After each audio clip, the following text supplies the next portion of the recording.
Hare Krishna. So in the next part of our morning Krishna consciousness program, we'll discuss some philosophy. Philosophy meaning genuine inquiry towards a deepening realization of truth. And yes, so we'll study Bhagavad Gita as it is, chapter 2, entitled Contents of the Gita Summarized, text 1. It's February 9th, 2025. I'm very glad to be with everyone. Well, we've had many programs over the past 2 months based in different parts of the planet. This is the first program I'm hosting for about 2 months. First program I'm hosting, so glad to be in this energy again here. And so this is a verse spoken by Sanjaya. The Bhagavad Gita, it's generally known, and it's a profound philosophical thesis discussion between Sri Krishna and Sri Arjuna. And it's actually all narrated by a historical personality named Sanjaya. So there are a significant number of verses from Sanjaya, especially at the beginning part of Bhagavad Gita. All right. Sanjaya Uvacha Tam Tata Kripaya Vishtam Ashupurna Kulekshanam Vishidantam idam bhakyam Uvacha Madhusudana Sanjaya Uvacha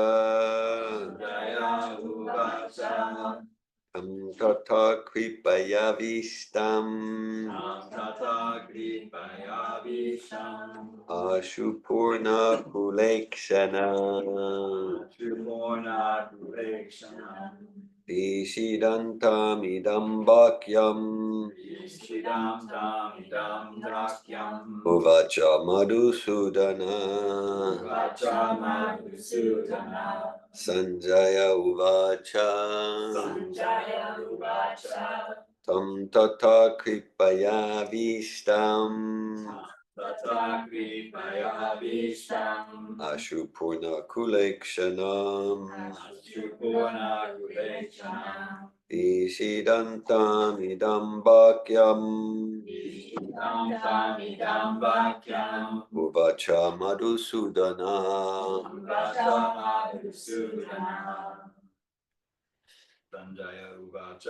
Sanjaya Uvacha Tata Kripaya Vishtam Ashupurna Kulekshanam Vishidantam idam bhakyam Uvacha Madhusudana Sanjaya Uvacha Tata Kripaya Vishtam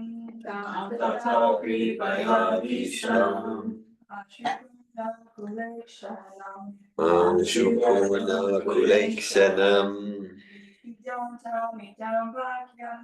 Vishidantam idam bhakyam Uvacha Madhusudana Sanjaya Uvacha Tata Kripaya Vishtam Ashupurna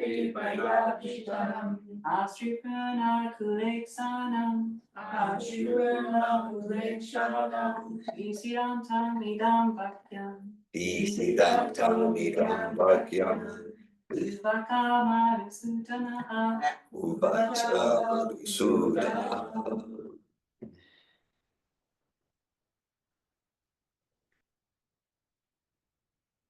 Would anyone online like to lead the chanting of the verse? Sanjaya Uvacha Sanjaya Uvacha Tam Tata Kripaya Vistam Tam Tata Kripaya Vishtam Ashupurna Kulekshanam Ashupurna Kulekshanam Ishitantam Idam Vakyam Ishidantam Idam Vakyam Uvacha Madhusudana. Uvacha Madhusudana. We're studying Bhagavad Gita, Chapter 2, Text 1. It's February 9th, 2025. Sanjaya Uvacha. Sanjaya Uvacha. Sanjaya said, Tam, unto Arjuna, Tata, thus, Kripaya, by compassion, Avishtam, overwhelmed, Ashupurna, full of tears, Akula, depressed, Ikshanam, eyes, Ishidantam, lamenting, Idam, this, Vakyam, words, Uvacha, said, Madhusudana, the killer of Madhu. Translation. Sanjaya said, seeing Arjuna full of compassion and very sorrowful, his eyes brimming with tears, Madhusudana Krishna spoke the following words. Purport by His Divine Grace, A.C. Bhaktivedanta Swami Prabhupada. Material compassion, lamentation, and tears are all signs of ignorance of the real self. Compassion for the eternal soul is self-realization. The word Madhusudana is significant in this verse. Lord Krishna killed the demon Madhu, and now Arjuna wanted Krishna to kill the demon of misunderstanding that had overtaken him in the discharge of his duty. No one knows where compassion should be applied. Compassion for the dress of a drowning man is senseless. A man fallen in the ocean of nescience cannot be saved simply by rescuing his outward dress, the gross material body. One who does not know this and laments for the outward dress is called a Sudra, or one who laments unnecessarily. Arjuna was a Kshatriya, and this conduct was not expected from him. Lord Krishna, however, can dissipate the lamentation of the ignorant man, and for this purpose the Bhagavad Gita was sung by him. Just notice we could say Bhagavad Gita was spoken by him, but Prabhupada says sung by him. Gita means song of the Supreme, song of God. Gita means sung. So every word here is a song. We might have different levels of realization of that. This chapter instructs us in self-realization by an analytical study of the material body and the spirit soul, as explained by the Supreme Authority, Lord Sri Krishna. This realization is made possible by working with the fruit of being situated in the fixed conception of the real self. Om Namo Bhagavate Vasudevaya. Om Namo Bhagavate Vasudevaya. Om Namo Bhagavate Vasudevaya.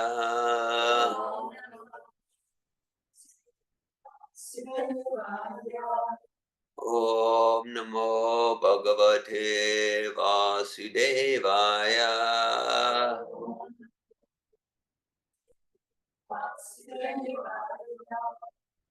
Om Jnanatimirandasya Gananjana Shalakaya Chakshurmilitam Yena Tasmai Shri Gurave Namaha. Shri Chaitanya Manobishtam Stapitam Yena Bhutale Swayamupa Kadamayam Dadati Svapadantikam. Vandeham Shri Guru Shri Uttapara Kamalam Shri Gurun Vaishnavam Sta Shri Rupam Sagrajatam Saganaragana Tanvitam Tam Sajivam Sadvaitam Savadutam Parijana Sahitan Krishna Chaitanya Devam Shri Radha Krishna Padan Sagana Lalita Shri Vishakanditamscha Hey Krishna Karuna Sindhu Dina Bandhu Jagat Pate Gopisha Gopika Kanta Radha Kanta Namostute Tapta Kanchana Gaurange Radhe Vrindavaneshwari Vishabhanu Sute Devi Pranamami Hari Priye Panchakalpatayubhyascha Kripa Sindhubhya Eva Cha Patitanan Pavanebhyo Vaishnavebhyo Namo Namaha Jai Shri Krishna Chaitanya Prabhu Nityananda Shri Advaita Gadadhara Shri Vasadi Gaura Bhakta Vrinda Hare Krishna Krishna Krishna Hare Hare Hare Rama Rama Rama Hare Hare Nama Om Vishnu Padaya Krishna Prestaya Bhutale Srimate Bhaktivedanta Swami Niti Namine Namaste Sarasvati Deve Gauravani Pacharine Nirvishesha Shunyavadi Paschatya Desatarine Bhagavad Gita Chapter 2 Text 1 Sanjaya Uvacha Tam Tata Kripaya Vishtam Ashupurna Kulekshanam Vishidantam Idam Bhakyam Uvacha Madhusudana. Sanjaya said, seeing Arjuna full of compassion and very sorrowful, his eyes brimming with tears, Madhusudana, Krishna spoke the following words.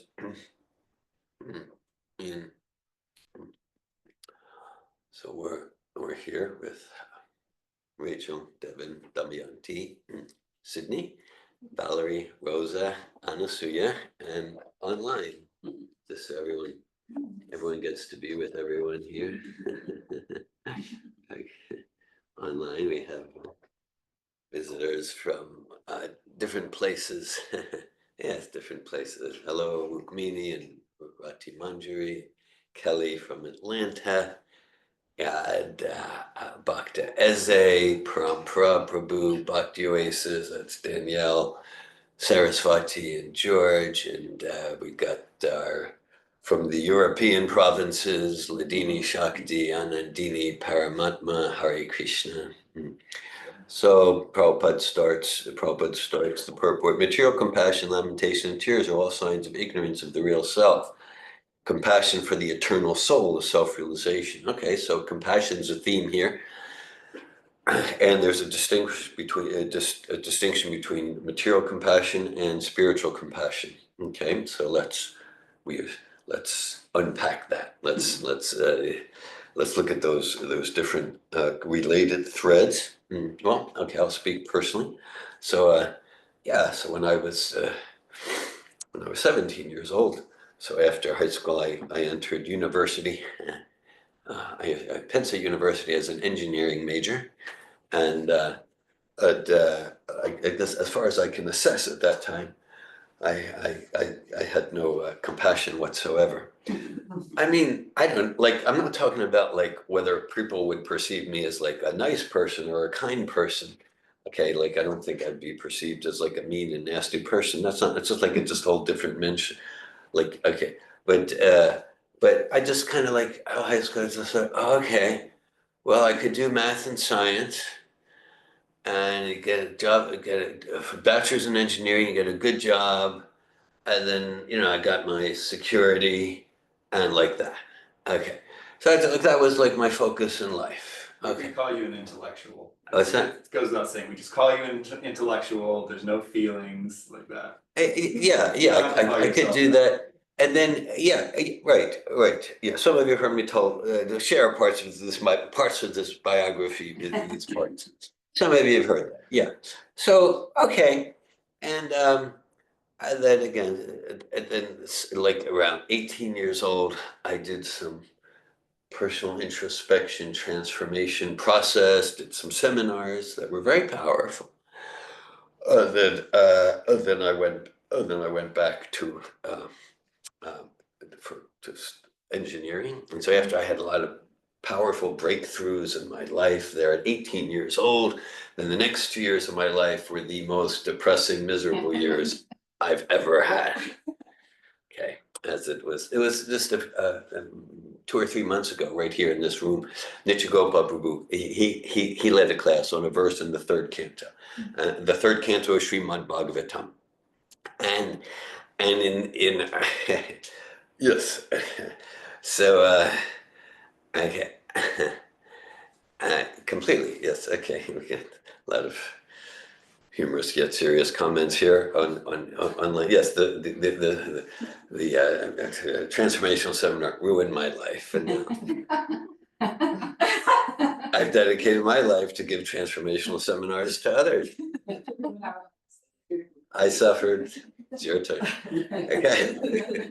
So, and actually, I know there's at least one here is like signed up to participate in the first transformational seminar run by David Wolf. So I know this is very encouraging.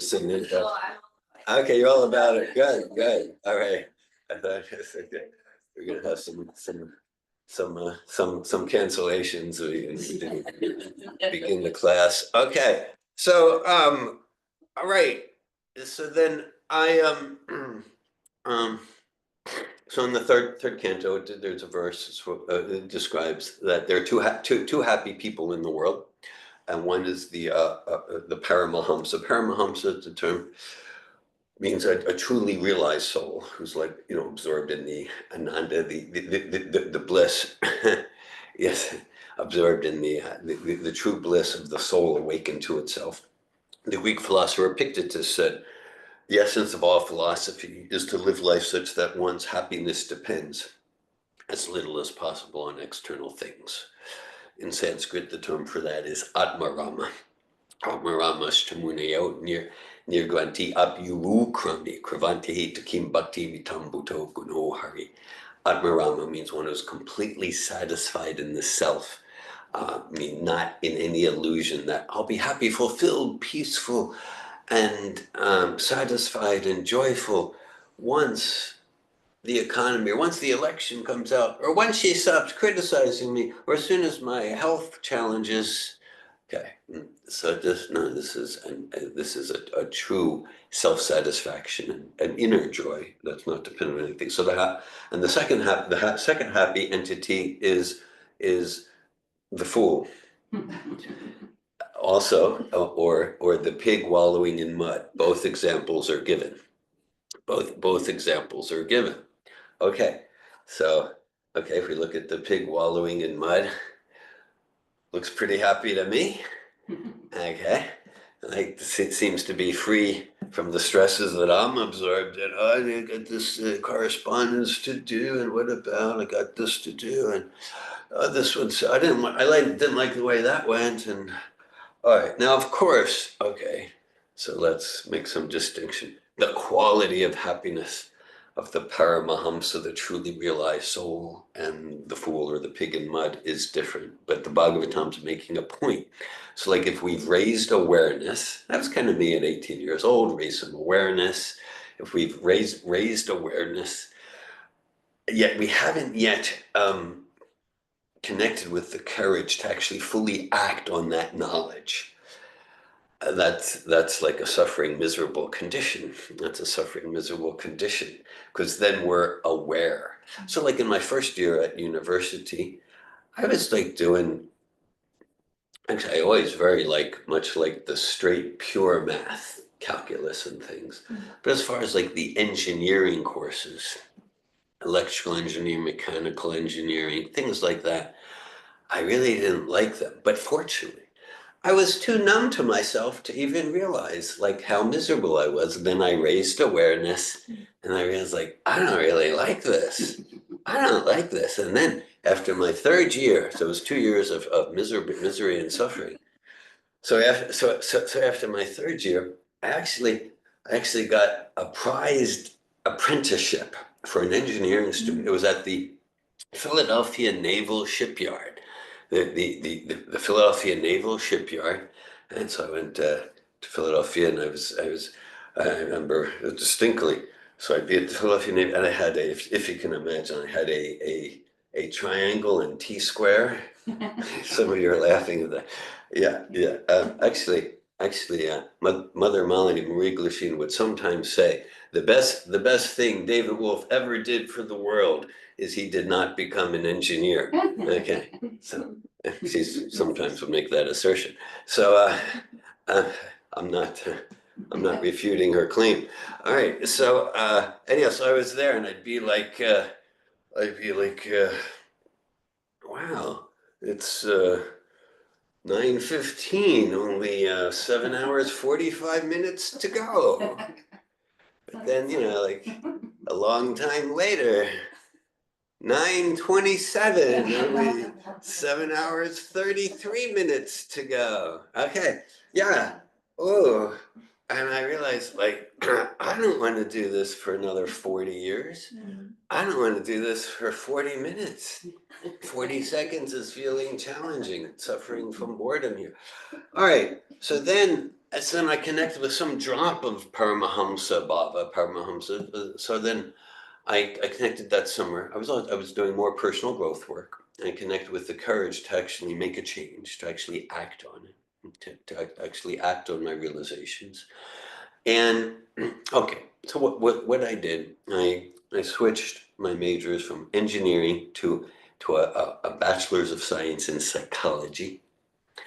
And actually I ended up only doing like 2 extra semesters to get the degree, because I used all all the math and science I had taken, I used that as electives and cognates. So I didn't need to do, so I was just taking a lot of psychology courses. Now, my point isn't so much about psychology, but I connected with some compassion there. I'm not saying my heart was filled with care for human beings or animals or anything, but like, at least conceptually, like my life direction, like I actually want to help people. Like I actually want to help people, something, something in that direction, rather than just, how can I get a job that pays and I'll pay the bills, and I'll have a nice space for my music system and sound system, and I can listen to Pink Floyd and on and on and on. Okay, and watch the Super Bowl. Yeah, there we go. Yeah. Okay, so I actually want to help people. I'm not saying in my heart I felt it much, but something was shifting in me towards compassion for others.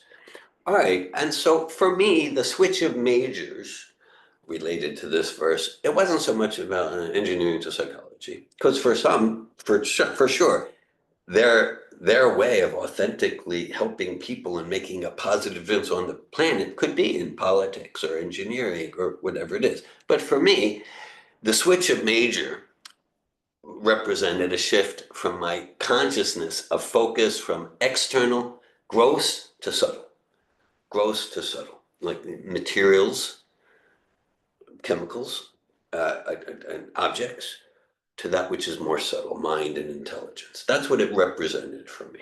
And there's a verse in the 3rd chapter of Bhagavad Gita. Indriyani pranyor indriya pramana manasastu parabuddhe yo buddhe paratastu sa. And that describes, Krishna is describing that there's more subtle than the objects are the senses, more subtle than the senses, the gross senses, sense of touch and smell and sight, are the subtle material senses, like mind and intelligence and what's called ahankara, false ego. False ego. One thing in this process of Bhagavad Gita, Krishna consciousness bhakti, the goal is not to get rid of ego. In some spiritual paths, the idea is get rid of ego. So ego means sense of who we are, and we are someone. So the idea is to get rid of false ego, the false conceptions of who I am. So we're going to enter more into that in the next 15 minutes. Anyhow, that's my plan. Okay, so what's the false concept? Because to the extent that we have a false conception of who I am and who you are, then our attempts at compassion will be falsely directed. Prabhupada gives an example, and this is an example Prabhupada directly said he got from his spiritual master, Srila Bhaktisiddhanta, who liked to use this analogy. That just like if someone's if someone's drowning in the ocean, a team goes out to save them, or one person goes out to save them, and they come back and they have their overcoat. I did it. It's like, well, no, that's not the person. That's just the coat. So that's an analogy. Analogy means something simple to understand, to help us understand something that could be more subtle or obtuse or not so clear, for us. So, right, and then more subtle even than material intelligence and material ego. That gets to be the spirit soul.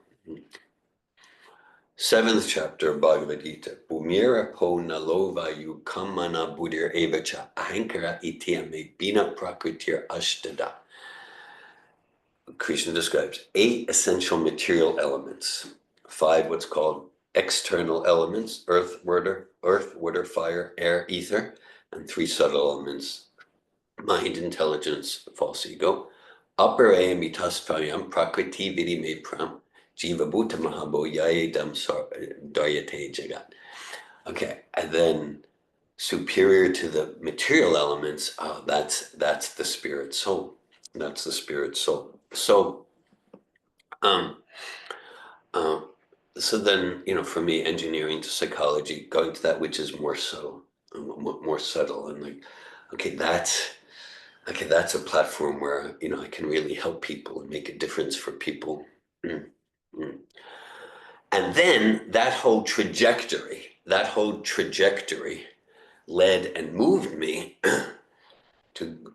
as my life went on into 19 years old. Well, starting at 19 years old, that's when I started experience really the most sublime spiritual experience available, the most sublime joy available. I started taking prasadam.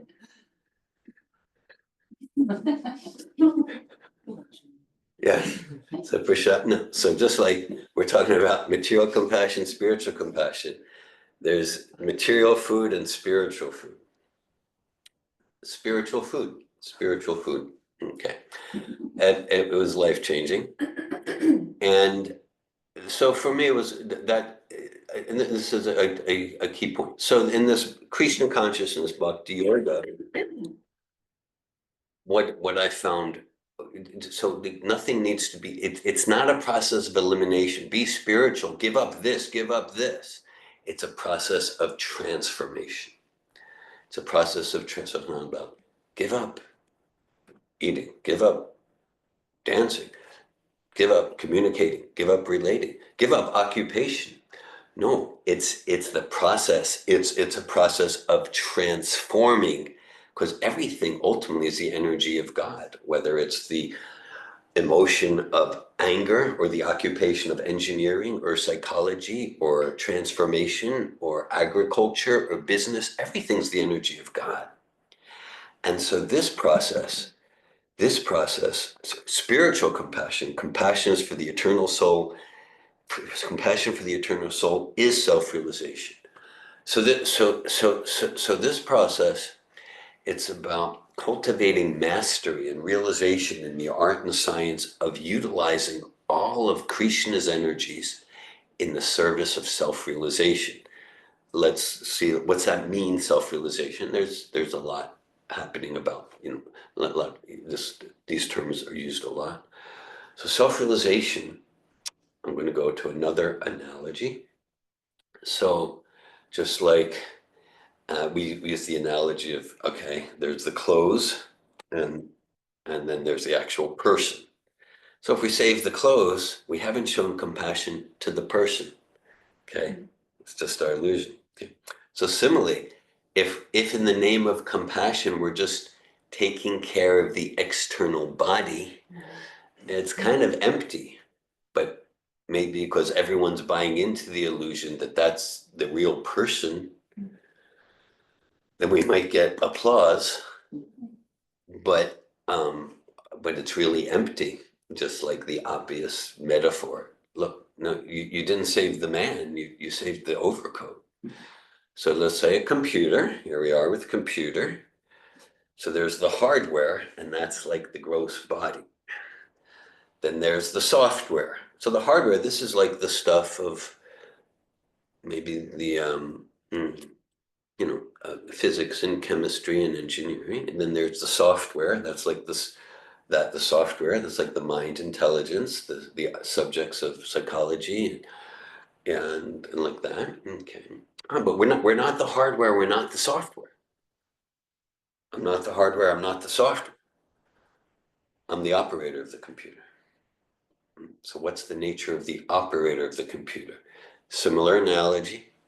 Well, later in this chapter, actually Krishna's in a series of 20 verses, he's going to get into some nuance about the distinction between spirit and matter and soul and body.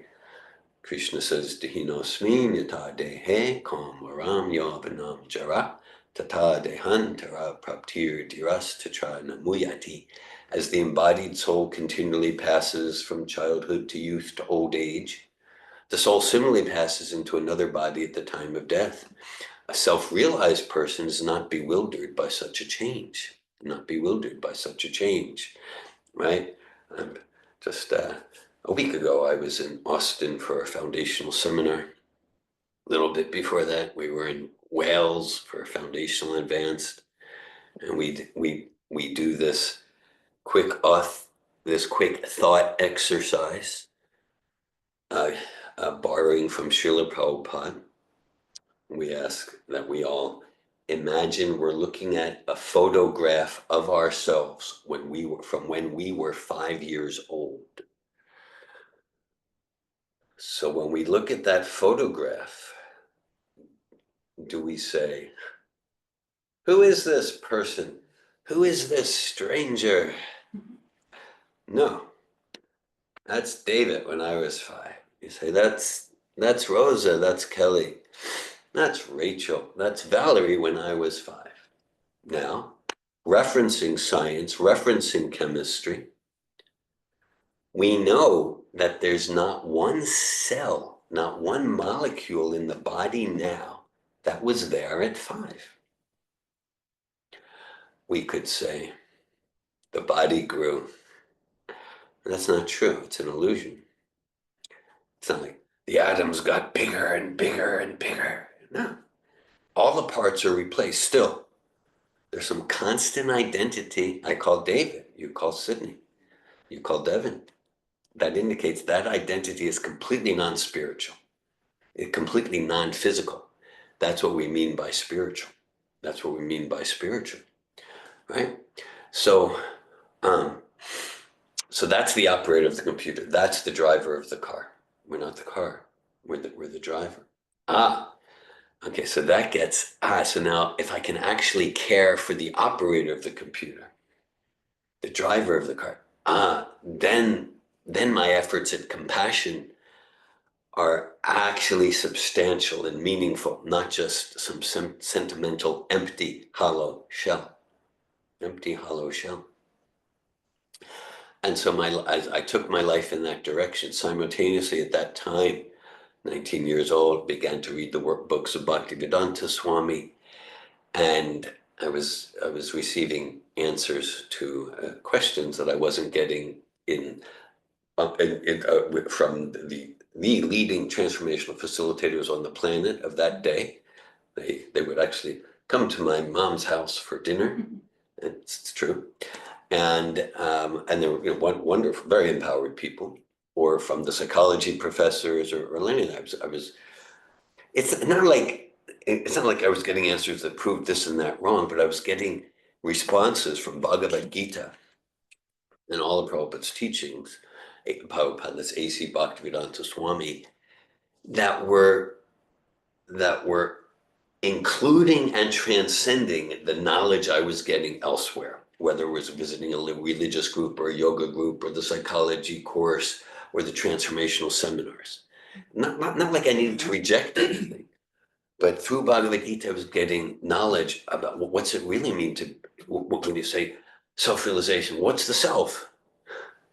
So here, I'm getting an answer. compassion. Compassion for who? For the code, for the software, for the hardware. And yeah, and I was getting answers that included all of the fine wisdom I was getting, and including other places. In the summer of '83, I backpacked around Europe. Yeah, then it's a whole thing. Eventually, I took a boat from Greece to Haifa, Israel. And I got off the boat, and because I'd been through all of what was known as Western Europe at that time, almost every country in what was called Western Europe. Got to Haifa, Israel.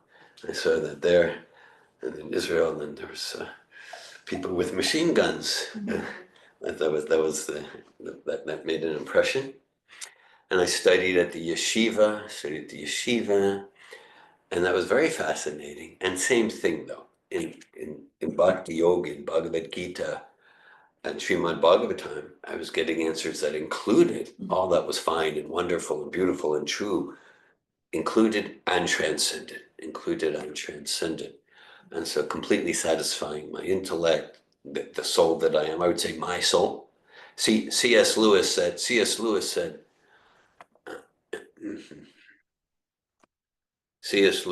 you don't have a soul.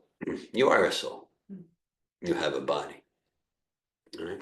So, yes, so actual compassion is truly caring for the welfare, for the nurturing of, of the operator of the computer, of that irreducible quantum of consciousness that continues on as the body changes from childhood to youth to old age. Right? So just like the identity stays the same. That's the identity, that's the spirit soul, that's the real ego. And the nature of the spirit soul in full realization is not to just serve the bodily needs in an animal way, but rather to serve God with love and devotion. And as I've shared a few times, to the extent that I realize who I am as not the body and a spirit soul, and as a servant of God, Krishna, then I'm more and more serious and dedicated to care for the body. Because then I get, I've got an important purpose here. So let me not neglect this temple of God. And that's a true principle all around. Because, okay, in our presentation, we've talked about spiritual compassion. And I'll say, so we could misconceive that as like, oh, so then you just neglect the human compassion, or you neglect the body. No, not at all. Not just we attend to it, but to the extent that we're directing ourselves in a spiritually compassionate way and cultivating that realization, then that includes what goes in the name of ordinary mundane compassion. I'm remembering, this was 2007, so like 18 years ago, and we, Safetov, particularly, Mother Malini and I, we were conducting, well, we were brought in to a mid-sized, it was a mid-sized international company. They actually had branches in Switzerland and India. They had several branches around the world. It was a mid-sized oral healthcare products company.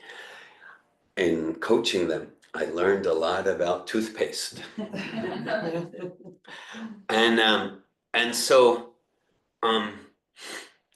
And their headquarters happened to be at Progress Park, Alachua, Florida.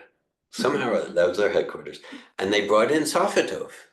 And we did some like 4-hour workshops for their like 30 member staff. We did individual coaching, we did group coaching, we supported them to develop evaluation systems. Okay, and with their CEO, very fine human being. I remember him well, and he was a very competent manager and like that. And even the fact that there are so many coaching companies you could bring in, but somehow I was attracted to Safetov. like that. And we were like right around the corner. And so, so our focus is supporting them to increase the sales of toothpaste worldwide while focusing on self-realization. And at some point, so I was talking to this gentleman. He was maybe in his late 40s at the time, which was about my age at the time. And anyhow, so he was like, he was successful, but he was like, yeah, I'm not really so satisfied. So we were asking him, like, what would like a truly purposeful, satisfying life look like for you? And like really the first thing he mentioned, well, like maybe developing some organization to help feed hungry children. Okay, like that's kind of like often the first thing, to feed in different parts of the world, to feed hungry. It's like a very good man, like, and that's what he would want to do. So we know how we can develop that. So I'm just using that as an example. So that's a fine sentiment. And then so then in 2016, yeah, we have Patrick Mangum here on online Prabhu. So in 2016, as some of you are aware, Patrick and I, we were invited to Bangalore, India, and we conducted 3 consecutive software foundational seminars. So one of the seminars, the participants, about 40 participants, almost all of them, they were top level managers of an organization called Akshaya Patra. Actually, Akshaya Patra translates as unlimited plates of food. That's actually how it translates. And so this organization, Akshaya Patra, started around the year 2000. And what they do is they feed us lunches to school children in India. Okay. And back in 2016, they were serving about 2,000 plates per day. No, I'm sorry, 2 million plates per day, not 2,000. They started at like 2,000. So about 2 million plates per day, not per year. Now maybe they're at 3 million. I think their goal is to come to 20 million plates per day. So I just, like that. Now, it's not just like, because we can think of like, USA, oh, school children get lunch, but the statistics that I had read are that in India, at that time when I checked, 2016, about 2,000 children per day die from malnutrition. And if it were not for the activities of Akshaya Patra, this group that took the Safato programs, it would be 5,000 per day. Meaning, because they're doing what they're doing, at least 3,000 children per day don't die from malnutrition. And everything they serve is prasadam. They took Parampara and I to their center, and the huge kitchen, and not just in the operation, the technology of it is amazing. I was amazed. And then when they took us to their altar room, and they had deities of Jagannath, so it was very devotion. And so the children, not just they get fed, they don't die, and they get an education, a quality education, because the program would be that if the family doesn't have money, the child's not going to go to school. You go out and make money somehow at 6 years old, 8 years old. So I'm just kidding. So this is an organization completely dedicated to following the compassion of Bhagavad Gita and the material compassion. Because okay, yeah, sure, spiritual, and you sing the mantra, but what about like really helping people? So that would be a typical way, like I talked about the manager of the oral healthcare products pilot, to feed hungry children. So the followers of Bhagavad Gita are doing that in more extensive ways than anywhere else I know. And they're doing it from a consciousness of spiritual compassion. And that's true wherever we would want to look. We can think, well, what about ecology and environmentalism? Right? So let's just say, it's like an aspiring servant of Bhagavad Gita, someone trying to follow Srila Prabhupada, even without thinking about it. All right, so we're just not going to be involved, not going to be implicated in animal slaughter to satisfy our tongue and belly. Okay, so it's not even, I'm an environmentalist, I'm an ecologist, just, we're not like the statistics are very clear, right? Like if animal slaughter, if, animals, cows, pigs, chickens raised for satisfying the tongue and belly, if that were diminished or eliminated, then the whole, I don't know all the detail, the ozone would be repaired, and the pollution would be the pollution of water. So I'm just saying, like, through the spiritual compassion, what's known as material compassion, that follows naturally. It's not neglected. And so Bhagavad Gita provides a process through which we, to the extent that we follow sincerely, we cultivate realization, intellectual and experiential transformational realization. As I've been saying a lot recently, since the 1970s, I've been excited about developing and facilitating powerful transformational processes. Some of you may have noticed about me, I like to do that. And by far, the most powerful transformational process I know, without a close second, is to chant the names of God in the form of the Maha Mantra. Hare Krishna, Krishna Krishna, Hare Hare, Hare Rama, Rama Rama, Hare Hare, Hare Krishna. And so this chanting the names of God is a cornerstone of the process of bhakti. And through practicing the process of bhakti with whatever sincerity we have, then more and more we get, I could speak in I statements, I get realization of who I am is not the body, a spirit, soul, and as who you are, and who that tree is, and who that dog and squirrel is, a spirit, soul. And that moves me to revelation and realization of how to actually act with compassion. So our study today is Bhagavad Gita chapter 2, text 1. Sanjaya uvacha tam tata kripaya vishtam ashrupurna kulekshanam vishidantam idam bhakyam uvacha madhusudana. Sanjaya said, seeing Arjuna full of compassion and very sorrowful, his eyes brimming with tears, Madhusudana, Krishna spoke the following words. Hare Krishna, thanks for giving your attention and consciousness to Bhagavad Gita. I welcome at this time if anyone would like to share any comments or ask any questions. Hare Krishna. I have a question. Damayanti. I'm interested in the last sentence of the purport, and thank you for the class. Thank you. Good. This realization is made possible by working with the perfect being, situated in the fixed conception of the real self. So the fruit of being is the conditioned soul. Okay.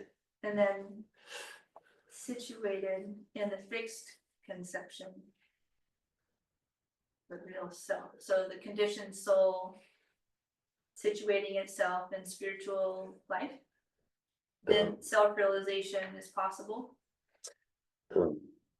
My understanding is that, that being attached to material fruit and results, that as we transfer, as we go towards being a Paramahamsa and realize who we actually are, then we get realization of actual compassion. I will share with you, Damayanti, if we were to check a post 78 edition, we'll find that sentence is changed or edited a bit. I just want to put that out there. your consideration. But I'm sharing my understanding that fruit of being means like we're attached to the fruits of our work. And but in such a state of mind, it's quite impossible to have real spiritual compassion because we're so agitated by attachment to the fruits of work. And so by moving to actual self-realization of who we are as spirit soul, then we awaken to spiritual compassion. Thank you, Dami. What is the fixed conception of the real self? The fixed conception of the real self, my understanding is Prabhupada's referring to who we are as spirit soul, that we have solid realization of who we actually are, the actual person, not just the dress, not just the dress. Thank you. I just think it's weird how we don't know that we are eternally, but then we're like going around confidently living our lives. And there's like the idea that there's an eternal soul with identity, and then I'm not even knowing that person, and that's me. It's just really bizarre. Bizarre, weird it is. But everyone's buying into that virtual reality. I think it's a good example. I remember well at your home in 2015, we had a program entitled Maya, the ultimate virtual reality. Right? So this is just like we enter into a virtual reality world, and we identify with a particular character. That's exactly what we're doing, right? I think I'm David Wolf, and I've convinced you about it, and you're completely convinced. You're Anne Christopherson, Valerie Woodruff, and then we're all. But this is just the virtual reality figures, right? When Prabhupada came to the United States, of course, he had his 3 original versions of the Bhagavatam, first canto, and then so Prabhupada was there in New York City, and the first booklet that he published was called "Who's Crazy?" But use the word weird. You could say bizarre. You said bizarre. You could say crazy, right? So Prabhupada, and he was, in his sannyas clothes, and his followers were in their, they were in their bed sheets, wearing it like that, and Prabhupada, so it looked very foreign. So they would be walking and doing the kirtan, and then the residents of New York would be like, "You're crazy. You're all crazy. You're mishigas." Okay, that's Yiddish for crazy.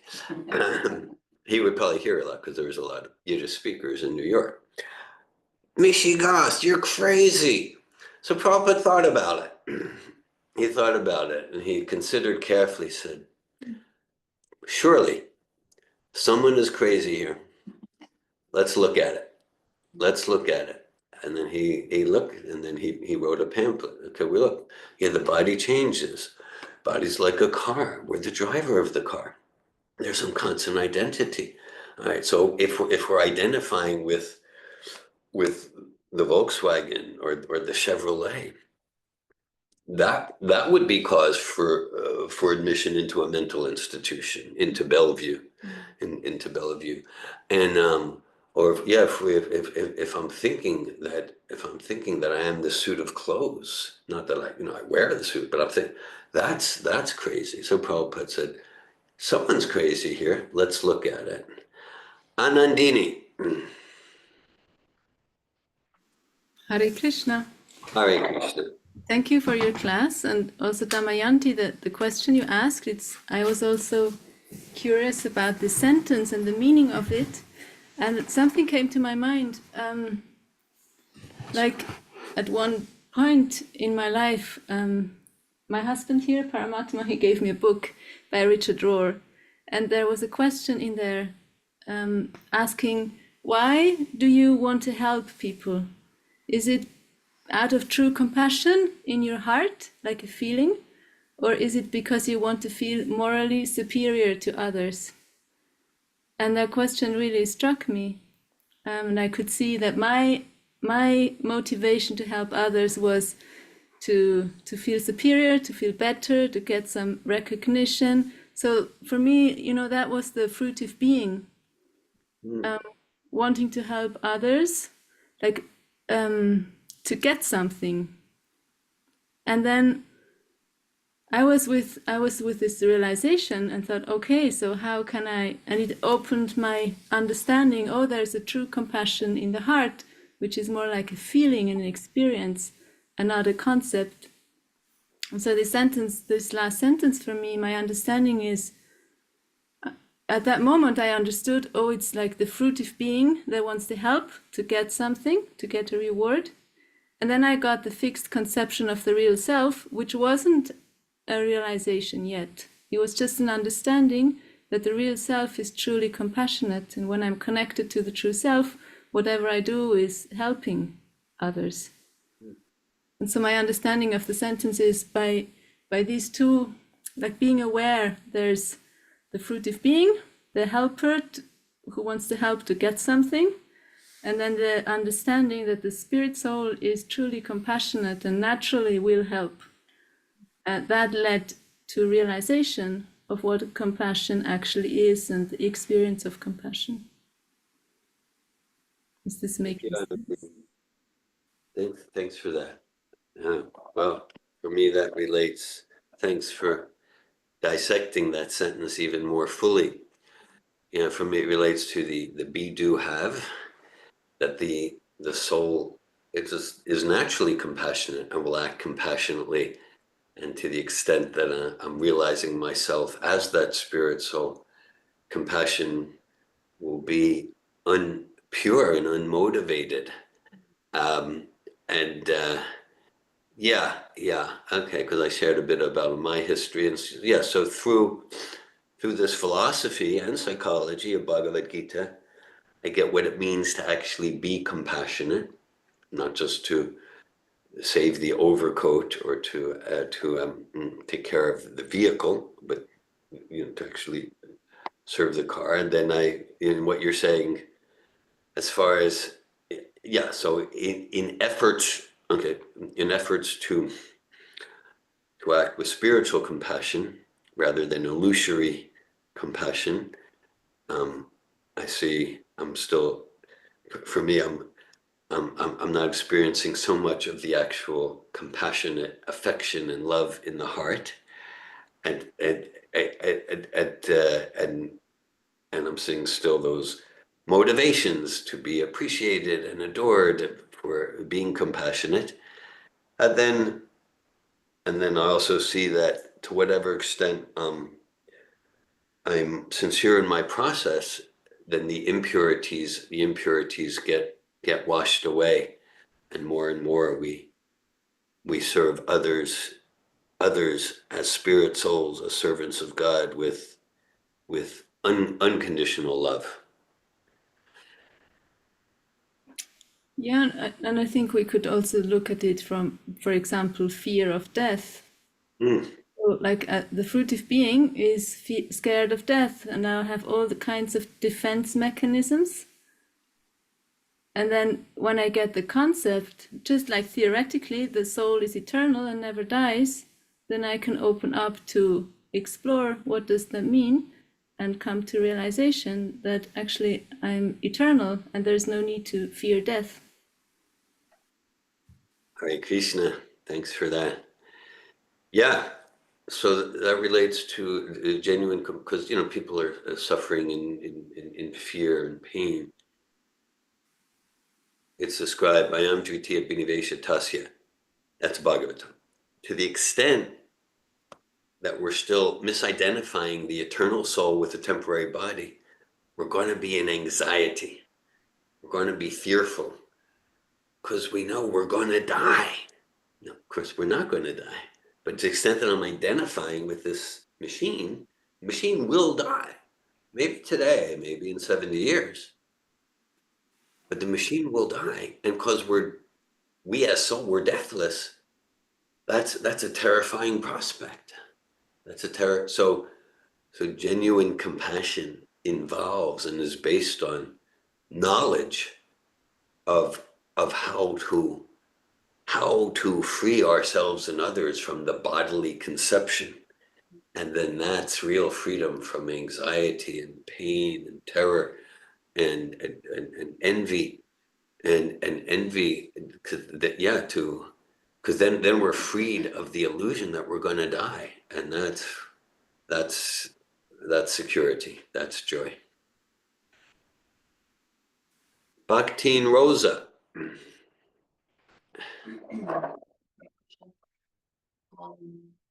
My experience has been in trying to have compassion spiritually for myself, so applying myself to literature, chanting, meditating.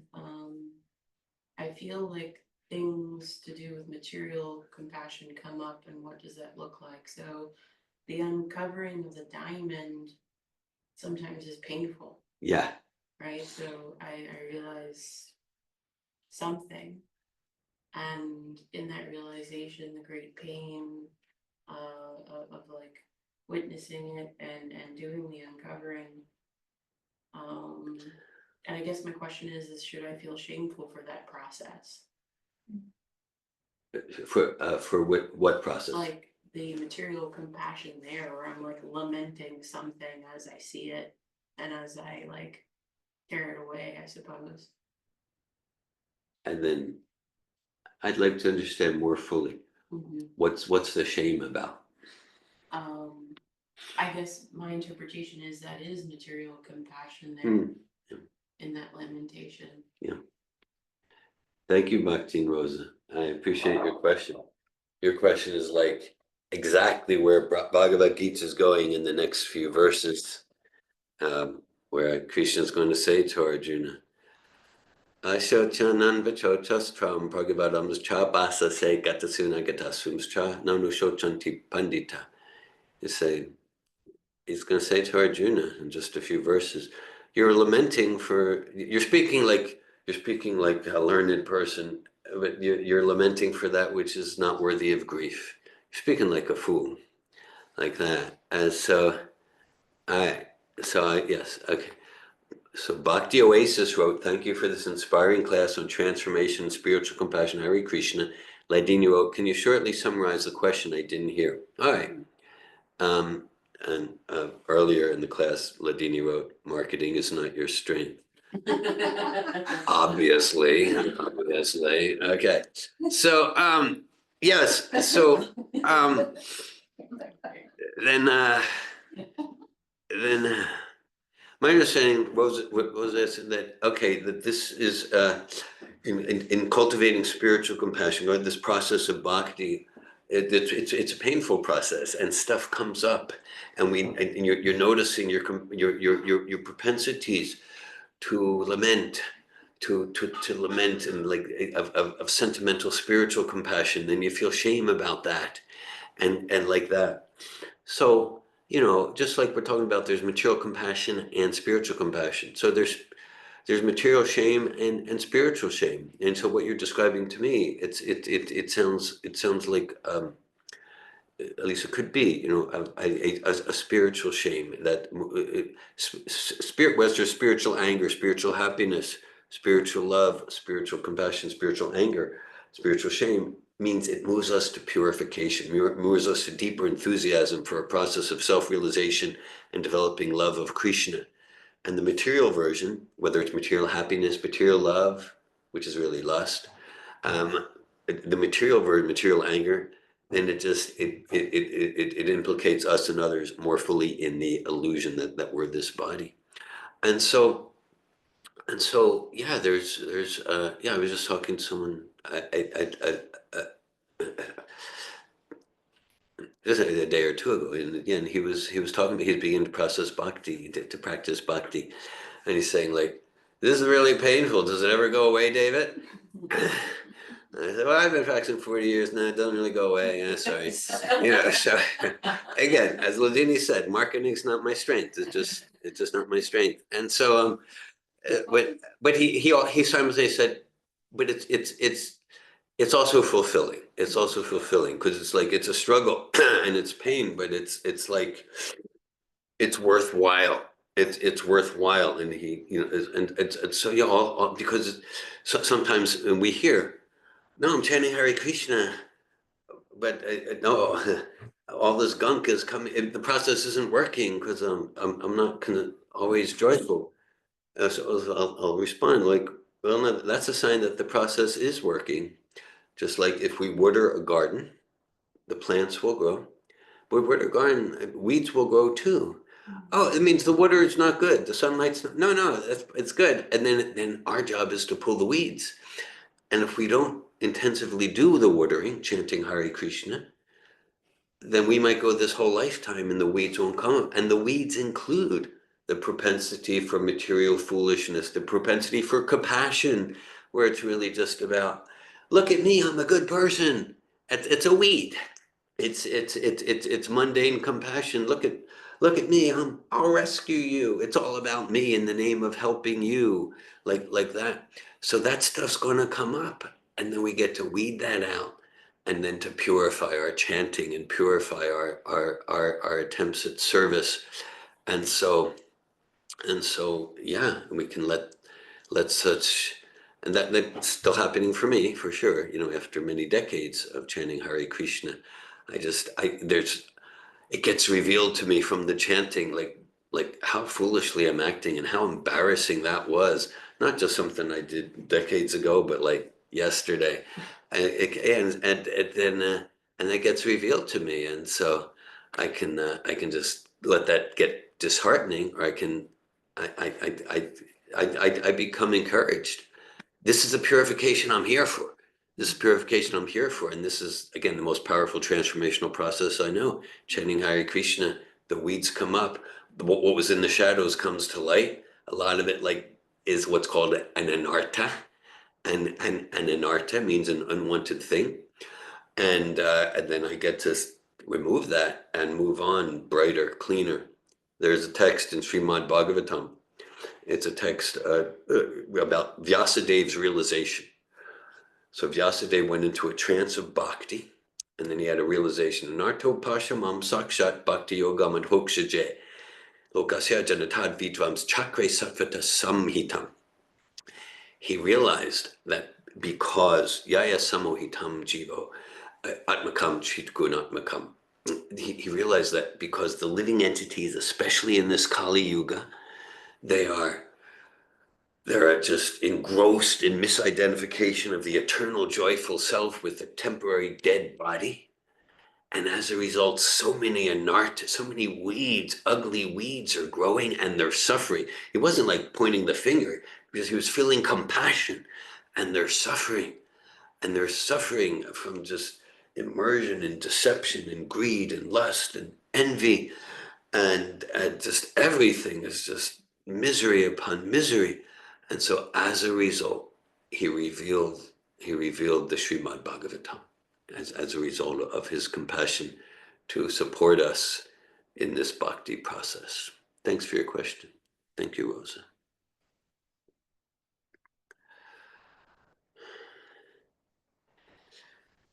If we want, we can use time for another question if there's any more comments or questions. I have some kind of half-baked stuff. Half-baked. Half-baked, Like, okay. not even half, partially. Okay. I would say. Something's beginning to churn in bhakti. I'll share something from my personal life. It's relative to the body. I started doing wrestling with my little boys. Yeah. And then, wrestling seems to be popular among devotee youth. Yeah. And It's a Vaishnav sport. yeah, and then they're like, oh well, Krishna and Balaram and the cowherd boys and Vrindavan and the gopis, not the gopis, the gopas. Yeah. The cowherd boys, they were like wrestling sometimes and stuff. Yeah. So it's okay for us to do or something. I don't know. Right, yeah. Wrestling is a Vaishnav sport. It's actually true. Okay. Yeah. Well, good to know. So I got my butt kicked yesterday. Yeah. And so I'm finding that there's self-realization happening through wrestling. Yeah. Because I didn't like it. I wanted to win. Oh, yeah. And so like now, and then I found myself, oh, I'm gonna study harder. and I'm gonna learn these techniques to Yeah. win. Cause my ego Yeah. is like, doesn't like losing, All this junk came up. or and not just- do it, Yeah, yeah. you know, or not do it. You're not So- gonna lose again though. You're not gonna let me share again? Oh, I'm not gonna. You're going to give up completely or get better, but not lose. Yeah. Yeah, and so I'm kind of like applying that to life in this class, and I'm like, so what am I doing with this valuable, precious time, you know, to serve, you know, my self-realization and support serving others' self-realization. Precious time, like we don't know how much time. And I'm studying in chapter 3. I think you mentioned envy, and there's a strong conversation about envy Yes, in chapter 3. yes, there is. I'm not sure how that is. Again, it's partially based. I'm kind of connecting, and everything's connected. You know, everything's connected, but basically, like, I'm inspired by this class and that my own life experience right now to, you know, live with urgency, to support this true self, you know, true self-realization. And I even had a flash during this class where one of the beginnings of that for me was like seeing the, you know, somewhat popular film from my generation in the late 1990s, The Matrix. The Matrix, yeah, the virtual reality. Matrix. You know, and it like shook me. Yeah. And I didn't like do anything with it because it just stirred a lot for me. And then, you know, I met devotees at different points, and they were very strange. It was like, oh, that's a pill. I can see that's a call. If I take that pill, it's gonna go down some rabbit hole. Yeah. But now like I have understanding and faith that like that's a rabbit hole to go down. Like that's real, there's real knowledge there, but it's gonna take me out of a virtual reality where I'm attached now, I'm identified with the body and my life and my stuff, you know, you know, what's mine. And so it's scary. I'm not a very good marketer either for the Krishna consciousness movement, because it's like well, it'll mean stripping away, tearing away the false identity and attachments, and that's painful. Does it get less painful? You're saying no, not necessarily, but it's rich. I think, you know, it's rich with like something Like deep and it's valuable. more and more fulfilling, rich, and joyful. And it seem contradictory. Well, how can it be painful and joyful simultaneously? If we look, you know, at the higher levels of spiritual, and I'll mention Bhakti Dev, I appreciate your sharing with the humor and the truth in humor. You got realization from your wrestling with your boys. When we look at the higher level of spiritual life, there's anger, there's fear, and it's all permeated with spiritual joy. So not that like we're imitating the residents of Vaikuntha, but we can we can experience some glimpses of that we might experience hurt, shame, you know, all these apparently unwanted emotions, and on the foundation there's spiritual joy. Prahlad Maharaj said Paradukkha Dukhi, that in Prahlad Maharaj, Prahlad means blissful. He's always blissful, and he's experiencing such pain to see how others are suffering without their connection with God, without their connection with Krishna. So it's all, the whole range of spiritual emotion is permeated with spiritual joy. I remember this was, you know, my son Avi, my son Avi, he would starting at 5 years old, he would play chess. I took him to the chess club in High Springs with some of his friends. He was very good, and I would play him, and you know, I would win. And then at some age, he started defeating me. At that point, I realized chess is this is for children. I don't have time for this. I was like deep spirit. I don't have time to waste on this. And it just happened to coincide with when Avi started beating his dad in chess. Yeah. I'll tell one wrestling story. and then we'll bring it to closure. Abby and I, we were never, wrestling really wasn't our thing. Wrestling wasn't our thing. We did other things, and I like that. It's so. But the one time he had a friend over, and the friend was like 2 years older. So like Abby's like 6, and Abby was like I was when I was 6. He was small for his age and light, and his friend was like 8, and like had like the body of an 11 or 12-year-old. Okay, so anyhow, we got into, because it wouldn't be so much Abby's thing, but then at one point, Abby was riding on his dad like a horsey, and that was fine. That was fine. But then, without any warning or any pre-communication about it, his friend, like my turn, and his friend just jumped on me. I still resent that 11-year-old. Yeah, well, in my mind. Bhagavad Gita ki. Srila Prabhupada ki. Yeah. Krishna.